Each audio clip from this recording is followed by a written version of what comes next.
So good morning. Good morning. My name is Dr. Jennifer Lee Disney, and I'm honored to be here with Mrs. Kathleen Lightsey, Mm-hmm. member of the South Carolina Mother of the Year Award Selection Committee. Mm-hmm. Kathleen, thank you so much for giving us your time today. Oh, glad to. Thank you. Let's start by asking you just to tell us first when and where you were born and raised. Well, I was born in Columbia, South Carolina, raised here, and had a very loving home, one sister, and my loving father, very active in Shannon Methodist Church here. Then I became an Episcopalian when I got married because my husband said he wouldn't feel married if he was not married in an Episcopal church. So after we got married, so you didn't take that part, did you? After we got married, I said, now would you like to get married again? After we started out of the church. He said, no, I think I feel married. But I did join the Episcopal church. That's wonderful. So, Is there anything you want to share with us about your family or your early childhood experiences? well, where did I start? Oh, I had a wonderful mother and father, and I was very sickly as a child, and they took good care of me. Finally got me well and happy and so forth about the time I was about 12, I guess. So I had a happy time all that time.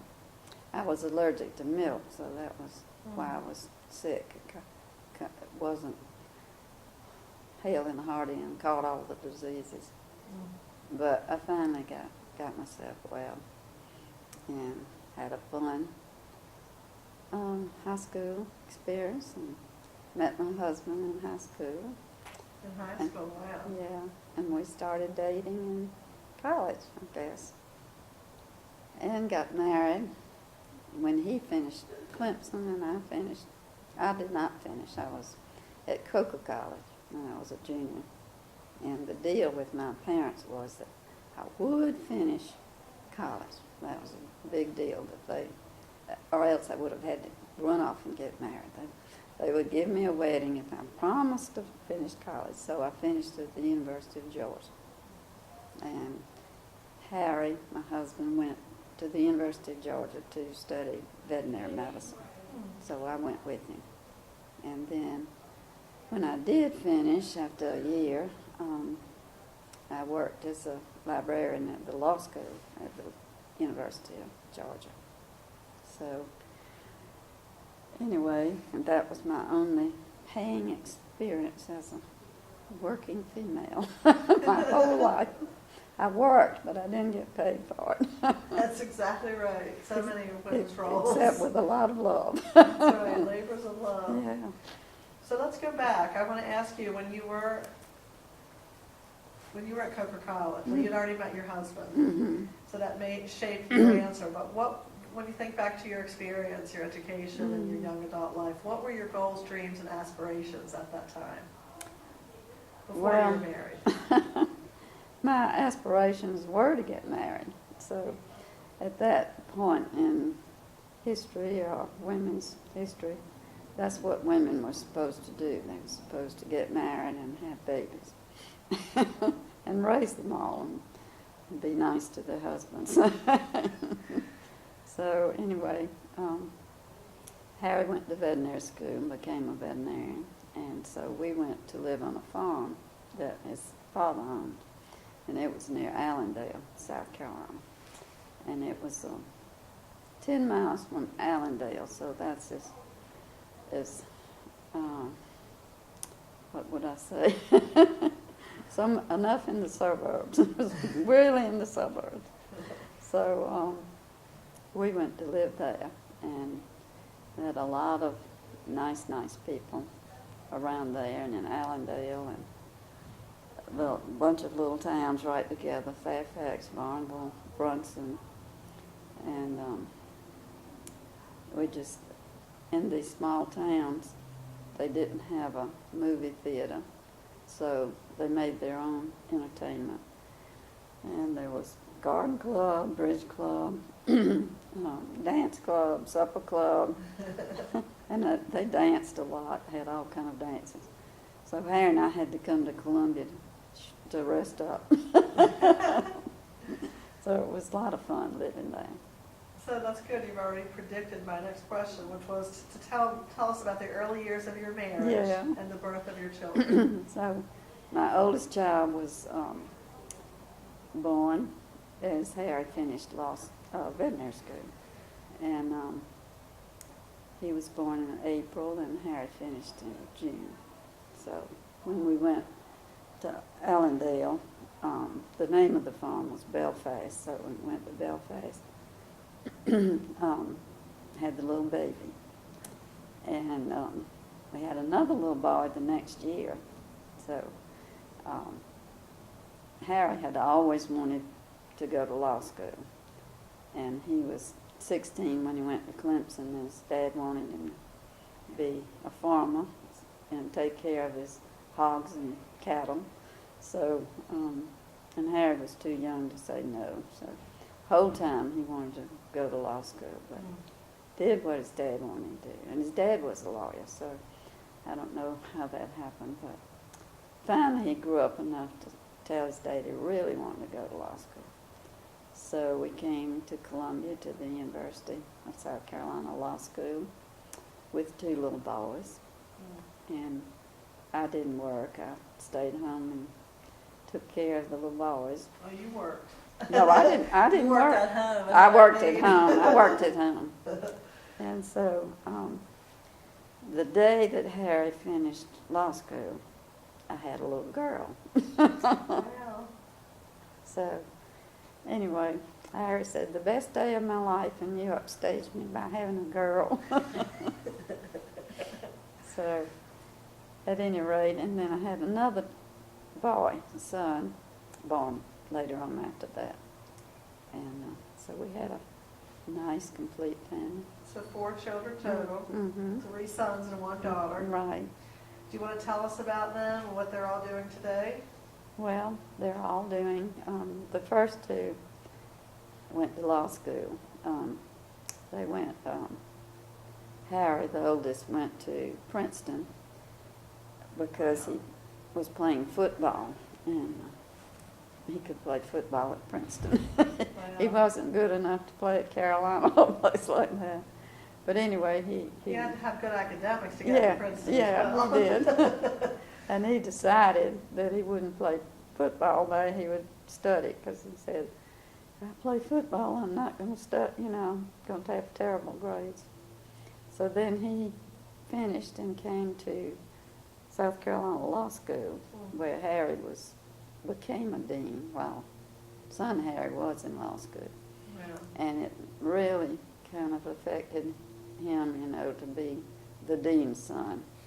But he just had 1 more year, so he got out. And went to work at a law firm in Texas, Houston, Texas. And then he got a job with Bell South, it became, and because he wanted to move closer home.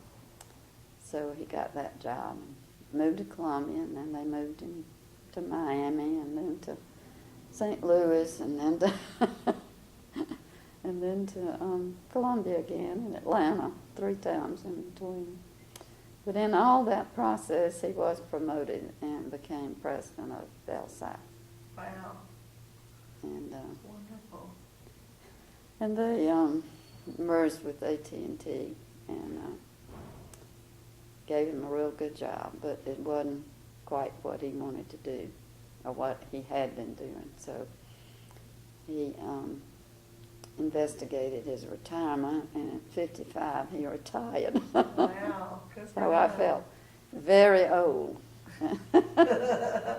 But he went to, the reason he retired was he got an offer of a good job in Washington, D.C., where he is now, and he's with General Motors. he's in charge of, I call it all the bells and whistles for General Motors cars and trucks, and Wow, travels a lot. But, wonderful. anyway, so he had, can I just go through the whole thing? Please, go through all of your 4 wonderfully talented children. So he he had 2 children, a girl and a boy. And his daughter finished Furman, and then she got her master's at Boston University and married a boy from Furman. He went to law school, and now they're in Washington, D.C., about to have a baby in September, Wow. so I'll be a great grandmother. Wow, congratulations. And she works for Homeland Security. He works for a congressman on the Hill, and so they seem very happy, which is wonderful. And his son is, and he graduated from Davidson, and he's in medical school at Columbia University in New York. Wow. So, anyway, we're glad to have a doctor in the family. That's wonderful. And then my second son went to Duke and graduated, and then he took a year off. He decided he would decide what he wanted to do. So he decided he would go to law school. And at that time, Harry was dean of law school, and he'd had the experience with Harry. And he thought, well, this child's name is Wallace. And he felt that if Wallace did anything good, they'd say, oh, he's the dean's son. So I told the Board of Trustees that we sent him to the next best place, which was Harvard. Oh my goodness. And he did do well. He was associate editor of the Harvard Law Review, and he graduated cum laude. He graduated summa cum laude from Duke. He's my real student. Wow. And now he's, he did clerk for Warren Burger in the Supreme Court, which was a wonderful experience. Oh my goodness, Kathleen. And now he's a lawyer in Greenville, South Carolina. And he has 2 children. He has a son and a daughter. And his son is very musical and in a music college in Boston. It's called Berkeley. And he plays guitar, jazz guitar. That's all he thinks about. And Wallace thought, well, he ought to have a little backup there. So he is going to get his A.B. degree. And but he's got his first record coming out right now. And Wow. so anyway, Wonderful. maybe he'll be Benny Goodman or somebody. But that's hard to do. But he's happy. And then his daughter is in school at Warren Wilson in North Carolina, near Asheville. And she just loves it, and it's kind of a different school. It has academics, and they have, of course, the good academics. I think she's getting a good education. But they also have sort of a farm where they all have to work, and it's part of their commitment, what do you call it? They can't graduate without working, and Right. they have animals and vegetables and fruit. I don't know if they have any fruit, but anyway, they raise all their food, and she works in the post office, but anyway, she's real happy. They also have a circus, and she does the the climbing up the silk rope, whatever it's called, Wow. and the circus, and then does gymnastics, up high. So anyway, it's amazing. That's amazing. So she's very happy. She's wants to be a veterinarian. So anyway, maybe we'll get a veterinarian after all. And of course, I think they're all real pretty and handsome. And then my daughter finished Vanderbilt and cum laude. And when she was graduating, we took her and her roommate out to supper the night before. And I said, "Oh, I'm so proud of you girls graduating cum laude," which I am.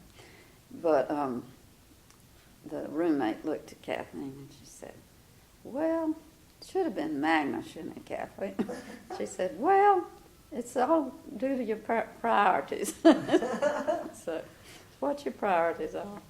But anyway, I think she had a good time. And then she got a master's at Georgetown University in Washington, D.C. and in library science. So she worked in she first worked for Strom Thurmond. She couldn't get a job, and so Harry had been involved in politics a little bit. He didn't run for anything, but he helped. Mm-hmm. And so we knew Strom Thurmond and Fritz Hollins. And she couldn't get a job. She'd gone to Washington with her roommate, and roommate had a job, but she didn't. So she called up crying on the telephone, and I said, "Well, go see Senator Thurmond or Senator Hollins and see if they can find you a job." And Strom Thurmond made a job for her in his office. She was an assistant receptionist. So then she, as he went up the ladder, she went up the ladder with him, and she was the librarian for the Judiciary Committee in the Senate. And that was a wonderful experience. She met her husband along the way, and they live in Potomac, Maryland now. And she worked when Strom Thurmond, when the Republican, no, let's see, the Democrats took over. He was a Republican at that stage. He lost his job, so she lost her job and went to work for a law firm. Got married, and after a few years started having children. She woke up one day and said, "Oh, I'm 33, I'm going to have some children." So she wanted to have 4 children, so she had 2 boys and 2 girls in about 5 years. None of them were twins. So they were all together. And one's just graduated, the oldest, from the University of North Carolina. Has graduated summa cum laude. You know, I'm not smart, I just associate with smart people. And now he's going to the University of Virginia to law school. He's going to start this year. And the second son goes to the University of Chicago. He'll be a sophomore. And then her daughter is entering Notre Dame right in a couple of weeks. She'll be a freshman. Wow. And the 4th one is a girl. She's still in high school. She'll be a junior in high school next year. So, and they've all 4 of hers have done real well. And now she's went back to work as a librarian at a high school in Potomac, Maryland. So she's doing that. Her husband teaches English at a high school, at a private high school in that area. I don't know if it's in Potomac. But anyway, and he writes books. So he's always writing a book. Wow. He's had 2 published, so. That's great. And anyway, that's kind of her life right now. And my youngest son, of all the others, you know, associated with law, and my husband, and his father. So the youngest son, he's blue eyes, and he's left-handed. He's not a lawyer. He's an aerospace engineer, truly. Wow. And he worked for NASA for a long time. And he's in navigation. And he went to Princeton, graduated from Princeton, and cum laude, and got job with NASA. He worked with NASA for 10 years, I guess. They sent him to college, and he got his PhD at Stanford. And I was really glad, They called and wanted to speak to him, and I said he wasn't here. Could I take the message? And they said, well, we just wanted to tell him he got a NASA scholarship to Stanford. So I said, well, I'm the one you should talk to anyway. So anyway, then he would come home and he'd say, nobody wants to hear what I have to say. Everybody sits down and talks about law. Nobody wants to hear what I have to do. I said, we just can't understand what you're doing. That's right. So anyway, he did the navigation system for the space station. And then he got a job offer at the University of Texas to teach. And they didn't have an aerospace department, and so they hired him to set that up, which he did. And now he's at Georgia Tech. He just moved to Georgia Tech in aerospace, and so he's done a lot of. He has a good many satellites that he's made up in the air. Wow. And he does all that. And in the process, he married a lawyer. He couldn't escape the law. He said if he couldn't beat him, he'd join him. So anyway, so he's teaching at Georgia Tech, and he has a son who's a sophomore at Brown, and a daughter who's a senior in high school looking at colleges. And his wife has quit practicing law and just raised children. And they were kind of late getting married, so she had these two 2 years apart, and has just spent her time raising them. Has done a good job. So she may go back to practicing law someday, I don't know. Well, I just have to say, Mm-hmm. you have raised 4 children Mm-hmm. and several grandchildren. 10. 10. And the litany of schools that you have just gone through are the best schools in the country. Wow. You've got children and grandchildren that have been to Harvard, Princeton, Duke, Georgetown, Chicago, Stanford, Brown. How did you do it? How did you raise how did you do it? Well, they had a smart daddy. I think they had a smart mama, too. I don't know. So I said, well, I lived in reflected glory. I just followed them all around. Well, you also had a husband who held several prominent Yeah, positions. he You've did. been first lady of several. Tell us a little bit about your husband's positions and the roles that you have played in addition to raising these 4 children to Well, go into these prominent we positions. first went to the University of Georgia, and that was fun. He was in veterinary school, and I was in college. And so we were young and having a good time.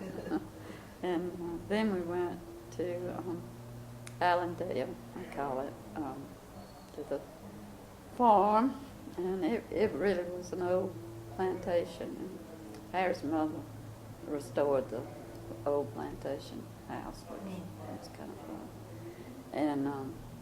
And we, I've always had a good time wherever we've gone. And then he went to law school, and I had 2 little boys. I've always had fun, so thought we had a good time there. And he graduated from law school, summa cum laude. So it was just his love. It was like Peter Rabbit in the briar patch. He just loved it. Couldn't put the books down, and that's why he did so well. And then he practiced law, and while he was in law school, he worked in the State House for Edgar Brown, who was a senator from Vermont, and got involved with a lot of the politicians there, and got involved with John West. Well, Bob McNair was from Allendale, and so he knew him, and got involved with John West from Bob McNair. anyway, he ended up managing John West's campaign for lieutenant governor and governor. Wow. And in the process became chairman of the Democratic Party. So Wow. at that time there really wasn't a Republican Party. But so that's how we knew a lot of the politicians. Wow. And then and John West was really nice to us, you know. We were in the governor's mansion a lot. We went substituted for him on a governor's trip that met in Newport, Rhode Island, in one of the big mansion houses there that they call cottages. And so on the way back home on the airplane, Harry was very quiet, and I said, well, "What's wrong?" He said, "Well, I don't know." And I said, "You wish you were a governor?" He said, "No, I wish I were a Rockefeller." So anyway, then he practiced law for about 20 years, and during that time, though, he taught at the law school. And then they asked him to be dean of the law school, so he stopped practicing and went into the education business. Mm-hmm. Loved that. And then his good friend Joe Berry was chairman of the board of trustees at College of Charleston, and they lost their president very suddenly, so he asked Harry if he would be the interim president till they found one. So then they didn't find one, and Harry said, "You all haven't been looking." And they said, "Well, we thought we had one here." So he had to resign from Carolina and go to the College of Charleston, which we loved. He always liked to give parties, so we gave parties at the law school and at the college. So my part was the social part, so I had a really good time. And his part was the hard work part. Well, it's hard to balance raising 4 children and then also being the spouse of the dean of the law school, the wife of the president of the College of Charleston, and all that entails. Yeah. I know all the activities and events and hosting of parties. Yeah. How were you able to do all that? How were you able to balance all of your responsibilities with work and family? Oh, I don't know. I just, like I said, I followed them all around. So, you know, it just helped. And Harry really always was a good father. You know, he gave good quality time to his children. We did it together. That's wonderful. And we did the politics in the law school, the teaching and the practicing. He would bounce his ideas off of me, and he always involved me in everything he did, so that was a lot of fun. It seems like you two had a real partnership. We did. And that seems so essential, Mhm. I think, for women and men to Yeah. balance family Mhm. and work, professional responsibilities, Yeah. and have a true partnership. Yeah. And cooking was a hobby of his, and so he really got into cooking for parties and, you know, decorating platters and all of that. He loved all of that. So we had, you know, at the college we would have breakfasts, lunches, and dinners, and cocktail parties, and I said I had breakfasts for 3 and 4 people, and I had cocktail parties for 500 people, and all that involved in between. So, Wow. but I had a lot of help. That was the secret. So let me ask you this. What does motherhood mean to you? Well, it means everything. You know, I've always enjoyed being a mother, and still do. And I'm going to drink some water. Take your time. But I think a mother's a wonderful thing to be able to raise good children. you know, it's just great to be a mother. I wrote to my granddaughter who's about to have a baby, and I said, you know, you never ever will feel so much love as when you hold that baby in your arms for the first time. Mm-hmm. And I almost cried thinking about it. That's true. Thinking I about remember all the that babies. feeling. That's so true. How did you become a member of the South Carolina Mothers Association, or the selection committee for the Mothers of the Year? Well, they invited me to do that when Harry retired and we came back to Columbia to live. And I had a lot of friends. I said, all my friends in the Mothers Association. They asked me to be a member, and it's been, such a rewarding job. It's been the best job I've ever had, I'll say, because I've met all these wonderful, wonderful women, and admire them so much. And it's just been a grand experience to meet them. And also the members of our committee, you know, are so wonderful. And I never would have met a lot of them. I know I would never have met the Mothers of the Year otherwise. It's been a wonderful experience. How did your membership on this committee impact you? Oh, well, as I said, it's one of the best things I've ever done, and it's made me want to be a better woman and do, you know, other things. I just can't believe some of the things some of these mothers did and were able to do, and they had lots of children, a lot more than 4. Well, I've been so impressed, not just with the Mother of the Year, but with the selection committee members. What amazing mothers Yeah. and women you all are in your own right. Well, they all are too. So it's just been a grand experience, and I hope we can continue a little bit anyway. Let me ask you a few broader questions about society. What do you think are the most important issues facing women today? Oh, gosh. I don't know. I feel sorry for the women who are not mothers and who put their whole life into their jobs and careers. I do admire them for doing that. You know, I don't think I was ever cut out to do anything like that, but I do admire the women who've done that, and have had good friends in that respect, good friends as mothers, and you always have friends through your husband and your children, ages they are, other children. And it's been a good experience to watch them,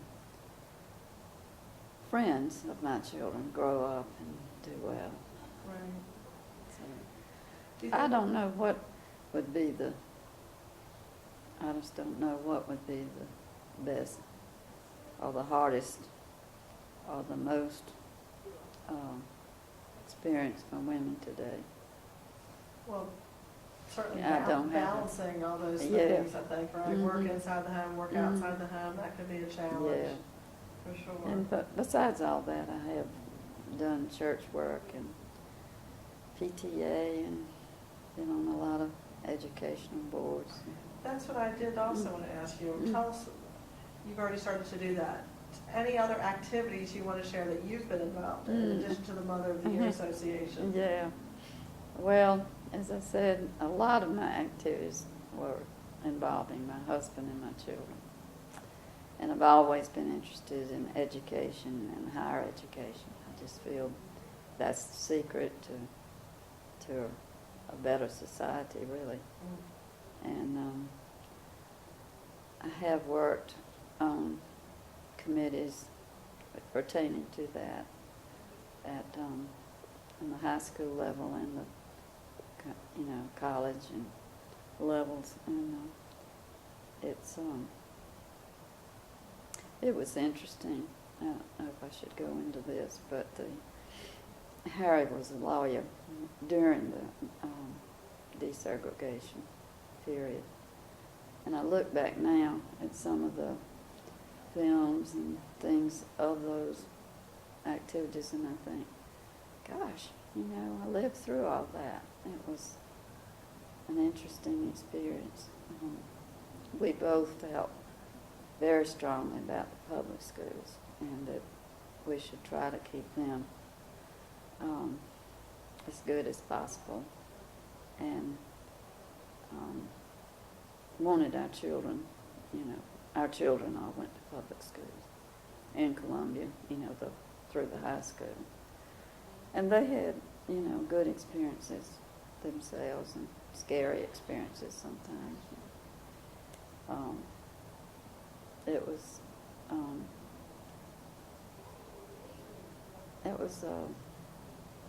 very, very, I don't know what the word is, involved time with your philosophy of life and what should come of it, and what, what people could accomplish, given the chance. Mm-hmm. And so many people, they didn't have a book in their house to Mm-hmm. read. So many children that couldn't read. And I've just recently learned that the reason a lot of people don't go to the polls now and vote is because they can't read and write. Mm-hmm. And these are grown adult people, almost as old as I am. Right. And it's just been a real joyful experience to see people come along in that respect. And I know a black man now. They weren't all black; they were black and white. But couldn't have. Just didn't have books, and it was just a terrible experience. And there still are people like that. And I wonder. I knew of a boy in high school just recently, and he was living in a motel room with his father and his father's girlfriend and a cousin who was a boy, male, and himself. And he was not on drugs, but he was dealing in drugs. Mm. And I thought, what chance does this child have? Yeah. It's just so sad that there's still, we haven't made the progress we should have made. And then I know a friend who's very poor, but he became an electrician. His wife is a nurse, and his little girl just got a full scholarship to Carolina. And she was admitted to Stanford and some other schools, I think, in California. But she didn't want to. I said, she ought to go. And he said, to Stanford. And he said, well, she just doesn't want to go away from home. But I'm sure she'll get a good education at Carolina. Well, you're really speaking to, I think, several of the issues facing young women and young men today. In terms of poverty, inequality, lack of access to opportunity, lack of access to education, and also the positive spin of that, how education can truly be transformative in someone's life when you do have that kind of access. I was sick recently and had a caretaker. And she had graduated from Columbia College.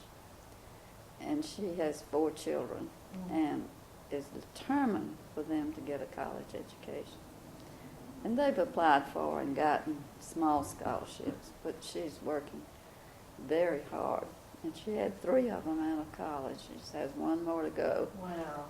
And it's very hard for her, and they've had to give up a lot of things to get through all this. Is she part of a 2-income household or a single-parent household? Single. Her husband, another sad story, got all kinds of sad stories, but her husband was in the Army and went to Afghanistan and came back. I've forgotten what you call it, with the, anyway, PTSD? PTS, Anyway, she said he just wasn't the person, and he was very violent, and she said to her it was all right, but when he started on the children, she just had to leave. And so he's, he's being treated by the Army in the Army hospital. But that's very sad. That's devastating when you give to your country in that way, and that's what you Get bring back because of that situation of war and conflict.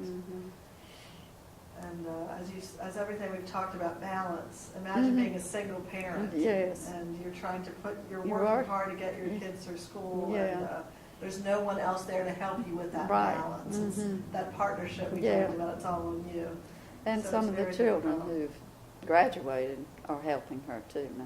That's great. And but That's great. I just admire her a lot. Absolutely. So it's good. But I see children who are getting ahead, with the full scholarship. It's wonderful. And right, then- to see the And power of education. yeah, it's just Harry so believed in higher education and gave all he could to it. Yes, and he did. himself. You Of as well. himself. So I became very involved too, along with my children, with other children, and try to help as much as I can. Let me ask you this, when you hear the word feminism, what does that word mean to you? Nothing. I mean, all women are female, and I think they should use that to their advantage. They can, and in my experience along the way, I've met a lot of young women who are lawyers and professors, and they shouldn't try to be men. They should just enjoy being women and give that part of themselves to other people. I just don't. I've heard of a glass ceiling, but I've never experienced it with myself or with people I know. That's great. In your life, Mm-hmm. women and men who have, let me put it this way, women and men have had equal opportunities to be successful, and their gender hasn't impeded their success. Right. They've never bumped up against Yeah. that glass ceiling. They ought to use it. That's wonderful. So Mhm. you definitely are, you seem to have led a family Mm-hmm. in which women and men have had equal opportunity to be and do whatever they want to be and do in the world, Yeah. and they've had the support to do that. Mm-hmm. So that's a testament to you, all that your children and grandchildren have achieved, you and Harry, Mm-hmm. and that kind of foundation you Yeah. provided, not just for your own kids, but for a Yeah. lot of kids Yeah. who've gone to College of Charleston and other We've tried. institutions you've been affiliated with. Mm-hmm. Your commitment to education has Yeah. been wonderful. Yeah. Thank you. Oh, well, it's been a pleasure. Do you have any questions for us, or anything else you'd like to share that we have not yet hit upon? Mm. Well, I've heard great things about Winthrop. We knew the president for a while, and they gave Harry an honorary degree, so we liked that. That's wonderful. And all the schools in South Carolina, anyway, I've touched and experienced. And I'm happy that you all are doing what you're doing. I think that's great. Thank you. I do love Winthrop. Mhm. I'm so pleased that this Mhm. the South Carolina Mother of the Year Award archives will be Yeah. at the Louise Pettis Archives, and then Yeah. we'll have these oral history interviews. Yeah. It's a real honor for us. My sister lives near Rock Hill now in River Hills. It's a suburb or gated community, I guess. Okay. And her granddaughter is to come to Winthrop, and because she wants to be a teacher, and it's the teaching institution, I think. So we have a long history Mhm. of Teachers College, Women's College, Yes. My mother went through Wow. way back in the early 1920s when they had to wear uniforms, and she said they stood up in a line and they would look, be sure all the skirts met at the same place. That may have been the time when there was a working farm at the college as Oh, well. may have been. I I'm didn't not know sure. that. Women had to work Mhm. and participate in creating Yeah. what they ate and what they. She grew up in Florence, South Carolina, and it took a long time to get on for the train to get from Florence to Rock Hill. So after 2 years, she came back and went to Coker College and graduated from there. Her mother lived in the wrong generation. She loved music, and she was a music teacher. I think she taught everyone voice and piano in Florence. Taught in the high school there too. In the write-up of my mother's wedding, she was the matron of honor. This is my grandmother.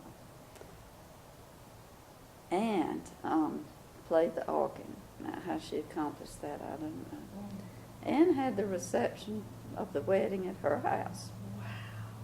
They squeezed a lot of oranges and lemons and so forth for punch. And then it turned out to be a very cold day in July. Wow. I had to make some coffee really fast. But how my grandmother did all of that. And Mother said one day she came home from high school, and her mother had them all packed up, her packed up. And she didn't know this ahead of time. And she went to Columbia University in New York State. And I don't know what town it's in, do you? Anyway. New York City. Yeah. No, the one that's out. Oh.